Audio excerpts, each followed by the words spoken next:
Hi everyone, it's week 5 in English 101. This is your to-do list for the week. You'll see that you have several pages in the academic writer that you need to read. This gives you good information on the skill of synthesis and information on how to launch the paper that you're working on this week and next week. You'll also be identifying all of the sources for your paper this week. You have a two-part discussion post. The first part is due on Wednesday, and the second part is due on Sunday.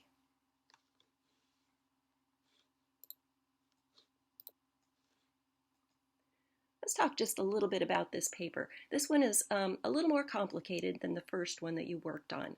So your first project was focusing on the skill of analysis, which we decided was the skill of being able to take a topic and to break it down into small parts and look at each part individually.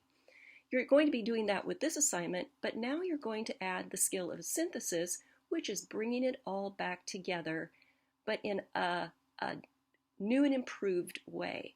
You're going to be synthesizing this information to show connections that you've discovered and new ways of looking at this information. This paper is the general topic is online healthcare access. And you've been provided with 4 articles that all cover some aspect of online healthcare access. Now, you're not going to be writing about every single topic. That would be impossible. So your job is to read those 4 articles, which are located in the week 4 module, and this week you're going to choose 2 of them to work with. And now your choices are going to be based on the topic that you decide to cover. So as you're reading through those 4 articles, see what jumps out at you. There are many, many different topics that you could decide to focus on, but you only need to focus on one. So as you read those, think about these questions. How do these articles or videos or books, which could be your third source, support each other on your chosen focus or topic? In what areas do they disagree or offer a different perspective? Why is this conversation important? And how do you react to the conversation? Now, calling it a conversation is actually a great metaphor. So I want you to imagine you're sitting around a table and the authors or the researchers that published those articles are sitting there with you, okay? And you guys are all having a conversation about this particular topic. So what did author number 1 say in their paper? And then what do you contribute to that? And then number 2 says, oh, wait a minute, my research showed that it was a little different than that. And then they get to say their part. And then number 1 says, no, but we do agree on this aspect. So think about how people sit around and talk. That's really what you're going to be doing in this paper. How do these sources have a conversation about the topic that you chose? So as a reminder, here are the 4 articles that have been provided for you. Be sure that you read all 4 of them, please. And then, once you've chosen 2, your task for the week is to find a third source, and this can be anything that you wish. It could be a peer-reviewed journal article online. It could be a chapter out of a book.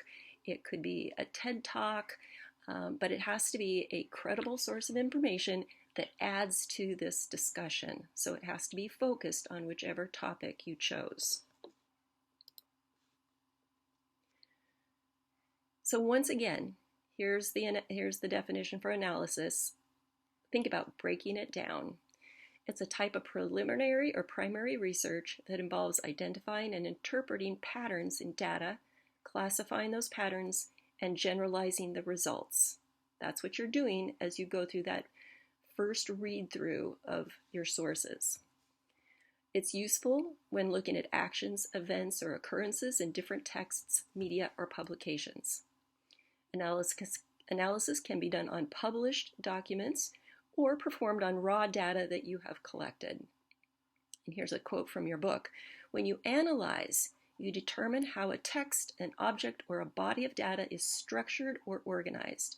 You also often assess its effectiveness or validity. How true is it? How relevant is it? How recent is it?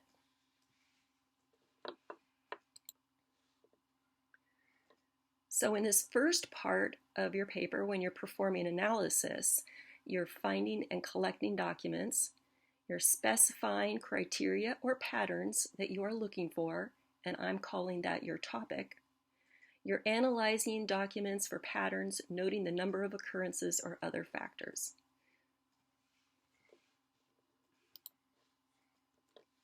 Once you've identified your topic and you've collected the data or the information, now you're going to put it back together.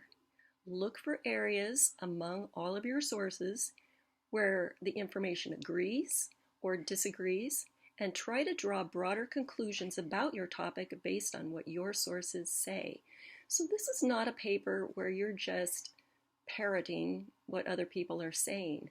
You're looking at this and then you're using your own brain to figure out maybe some new or different conclusions based on that information. Writing a research paper usually requires synthesizing the available sources in order to provide a new insight or a different perspective into your particular topic. Now, I have to say, the idea of including your personal perspective is a great one, and it's even better if you have some personal experience in this particular topic. So let's say, this is just an example, let's say that you've had a particular experience with accessing online healthcare for, I don't know what, sinus infections, okay? Something that has been a chronic problem in your entire life. And you've had the experience of being able to look up, what might be contributing to chronic sinus infections. You got some information, you implemented it in your life, you cut out dairy, whatever, and your health improved. Okay, that's sort of a little anecdote of personal experience that you could easily insert into your paper, most likely in the introduction, that actually improves your credibility as a writer. So that's ethos, all right? To just sort of randomly say, well, I agree with that or I don't agree with that, okay, that's not all that effective, okay? We're not writing an opinion paper, but your experience could be a really important component in this paper if that's appropriate.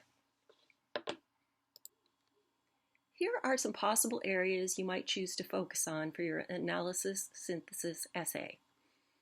What demographic focuses or accesses online healthcare the most often? Men, women, older people, younger people? Find that out. That might be very interesting. How has online healthcare changed over time? What healthcare topics do people research the most often? Now these are not, I'm not specifying that you look at these. Okay, these are simply examples of what you might choose. There's lots and lots of different things to look for in these papers and articles. And remember, you only have to choose one. Okay? Choose one topic to explore for your paper and use that topic as the basis for your thesis statement. Your discussion post this week has 2 parts. The first part is due on Wednesday. The second part is due on Sunday. And there is no peer response. So this is simply you posting your idea on Wednesday and then on Sunday really responding to yourself. After you've done most of the readings for the week and accomplished all of the tasks, then you're going to wrap up your discussion with part 2. So for part 1, you're going to read the 2 of the 4 articles for your chosen topic and answer the following questions. And please remember to cite all the information that you use. So for part 1, you're going to tell me what is the topic of your paper. And you can go into detail. What are the main ideas or arguments that support your topic in each of the 2 texts that you choose? Who are the audience for the articles that you've read, those 2 articles? And what were the author's purpose in writing those articles? And how do those two articles present differing viewpoints? Please answer all of those prompts in part 1. For part 2, I want you to identify the third source that you chose. Okay, so as I said, paper, book chapter, video, podcast. What is it that you chose? What is the title? Give me all the other pertinent information.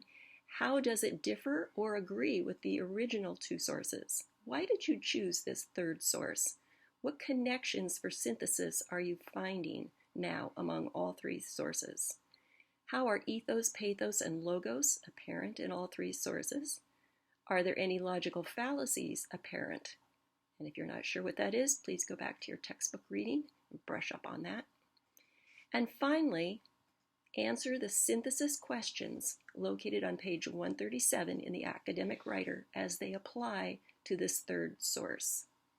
So once again, you're not responding to your peers, but you're just doing part 1 and part 2 based on your information for this week. All right, well, you have lots to do this week, lots of things to dive into. If you have any questions, you can contact me on Tuesdays during office hours on chat between 10 and 12.